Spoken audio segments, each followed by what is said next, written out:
welcome back. Joining us in the studio today is Eric Miller, who is the director of the Western Kentucky Raptor Center, which is located out at Yellow Creek Park. Eric, welcome to the show. Thank you. And first off, let's introduce our guest to our viewers today. You've brought a very interesting raptor here. Yes, she is a red-faced eastern screech owl, and as you can see, she is quite calm here right now. But she's kind of slicked down, and she's trying to take everything all in here today. Well, let's begin first by explaining to our viewers really what is the mission of the Western Kentucky Raptor Center. Yes, the mission of the Western Kentucky Raptor Center at Yellow Creek Park is to rehabilitate birds of prey which are injured in our local area here in Western Kentucky. So we have birds that come to us from throughout the region to Yellow Creek, and what we do there is we have an ICU, a little hospital, where we're able to nurture the birds back to health. We have some flight cages. So it allows us to rehab the birds and send them back into the wild where they belong. We have about a 60-65% release rate. So most of the birds that do come to us, we're able to get back into the wild, and last year we had 78 patients come through the hospital. Wow. Well, now, how do these injured raptors actually get to your center? I mean, how are you notified? What is the I guess from the point that a bird is found to it comes to your center? Excellent question. We have a lot of people here in the community, when they find an injured bird of prey, they don't know what to do. So what they do is they'll call their local game warden, or they'll call the wildlife biologists, and they end up getting sent to me or volunteers at the Raptor Center. And what we do is we instruct the people to bring the birds safely, if they can, to Yellow Creek Park, and we have a volunteer that will meet them there, and we can admit the patient. That's our preference. However, we do have volunteers throughout the area, and we try to assist people in bringing those birds in.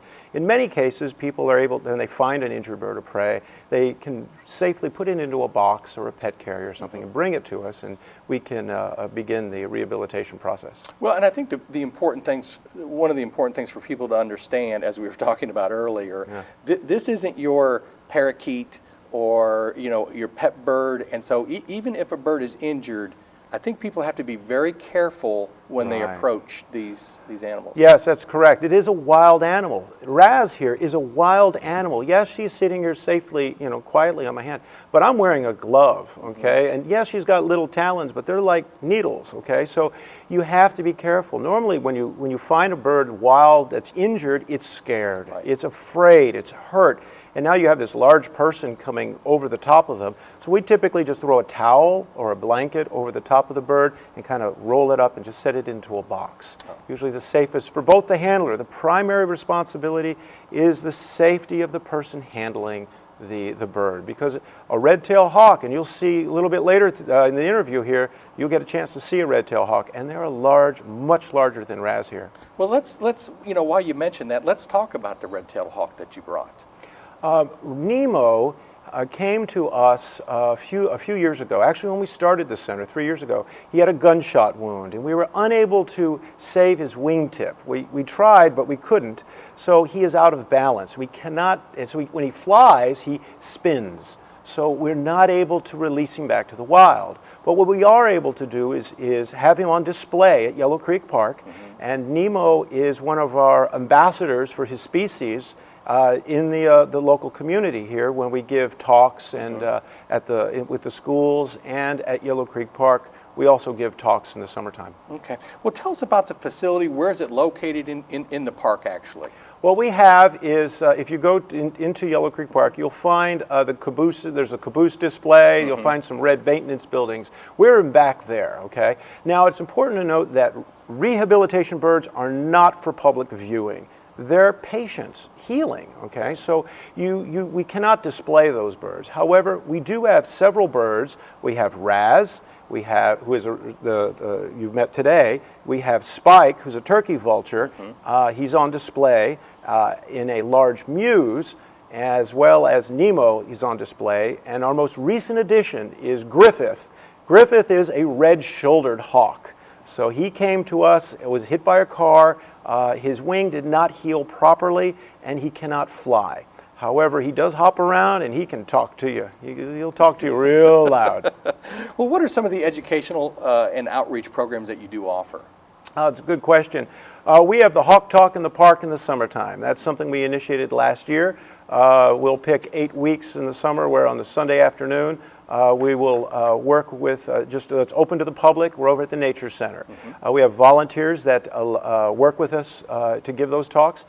This afternoon even I'll be working with Kentucky Wesleyan College where we will also be giving a tour of the zoology students through the center as we promote. Many of my volunteers are with the zoology program. So it's good experience for them working with wild animals and it's gaining that experience is a real asset for the students.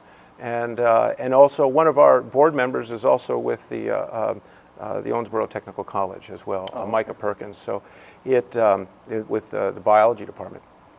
So we have outreach to many levels of education in public events and such as we are doing here today. Well, let me ask you this, and some folks may not be aware of this, I am because I've seen it go up, is you've got a new very large, I'm almost going to call it a pen, but I mean, tell folks about it. This is very unique. It is very unique. We're very proud of this. We were working with Eagle Scout Clint Berry to make probably one of the largest Eagle Scout projects in Western Kentucky. It's a 2,500 square foot flight cage. It has the 2 sections to it, each 100 feet long, which can be opened up to form one large flight cage, large enough for us to rehabilitate bald eagles, which we have seen and have here on the Ohio River along the near Owensboro. So we expect to have, we're building the facility so that we can rehabilitate these magnificent birds of prey. You know, it's interesting too, Eric, I never knew that we had bald eagles in the state of Kentucky. Oh wow, yeah. I mean, so now, this in-flight cage now, or in-flight building that you have, now is this going to increase the number or the types of different birds that you can house in there? Yes, it will. It allows us to first of all, the purpose of the flight cage is to have an area long enough and tall enough that the bird can exercise and fly and flap its wings and get that muscle development. Not any different than a human being. You know, if you've injured yourself, you have to go through a certain degree of rehabilitation and muscle building those muscles. Today we have a great horned owl in our flight cage, which we are planning to release tomorrow at Yellow Creek. And if there will be an announcement on Facebook where Western Kentucky Raptor Center on Facebook, you can find us in groups. So we announce a lot of our things using that media. Right. Okay. Well, let me ask you this, Eric. How do you receive your funding? Good question. Our funding is primarily donations. We also have an annual event where we're working with Reed's Orchard and the Danauer Drugs. Jeff and Jennifer Danauer have been wonderful supporters of our mission and what we try to do here for the environment and our community. We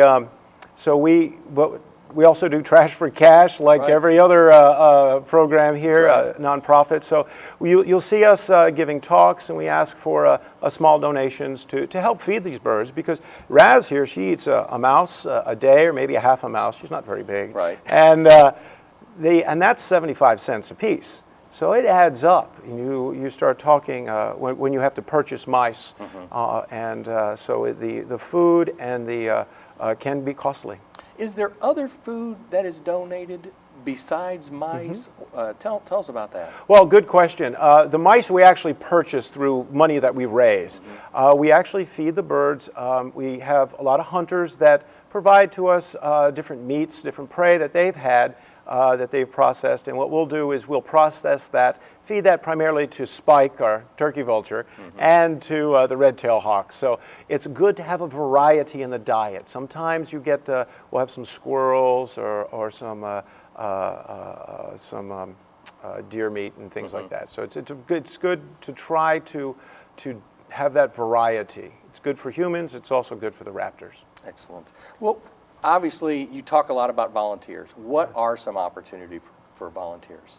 Well, typically the progression is we start you in at feeding, okay? And you learn to feed the birds. You're given a mentor, a guide to kind of take you through the process, what's going on, and cleaning cages. I mean, it's not glamorous work here, okay? Right. So you clean cages, you mop floors, but you get you up close to these birds. Now, if you were to go into our ICU today, you'd find a baby great horned owl. Wow. Okay, it was just brought in last night. So we'll be working with that bird as it starts to grow, and it's still got its all white fuzz all over it. So you're feeding birds like that. And then we're also feeding red-tailed hawk that we're going to move from a mews, which is the intermediate flight area, into the large flight pen. So that will happen possibly later today if it's not raining too hard. And so it allows us to, these volunteers to work their way up. You start feeding, then you start handling and working, and then you start giving talks. So we have different levels, but you have to work your way up, kind of earn your spurs, so to speak. I bet. Well, and I know, and here's the thing, I think people need to understand that there are open, I don't want to say open cages out there, so you don't have to be there and people can still go and display. So tell the folks about that a little bit, because I don't think people understand that. Well, what we have done is working with the Eagle Scouts, we have built 3 display muses. A muse is a large bird cage, essentially. So you have three facilities, display muses, to look at Spike, the turkey vulture, Nemo, and we also have Griffith, the red-shouldered hawk. So you can see them today. Right. Matter of fact, I've been out there, and I really think that people, I mean, it's fascinating to me that you can just walk out there and actually look into these cages and see these birds of prey that typically, no, we don't see these. These are not things that we see on a regular basis. Right. This isn't like seeing a squirrel running through your yard, you know. Right. So really an educational opportunity. Well, Eric, if people would like to find out more information, they'd like to volunteer, they'd like to donate, how can they get a hold of you, get more information? You can link up with us at our website, which is Raptor, westernkentucky.org, or you can go to Facebook, and that's the Western Kentucky Raptor Center groups. So you can link up with us in those 2 fashions. Excellent. Eric, thanks for joining us, and thanks for bringing your little friend here. He's been real patient and very still through the entire interview. Yes, she has. Yeah. Yes, she has. Well, thank you. Thanks again. And thank you for joining us for this May edition of 71 Magazine. I'm John Bryant, your host, and I'll see you next month.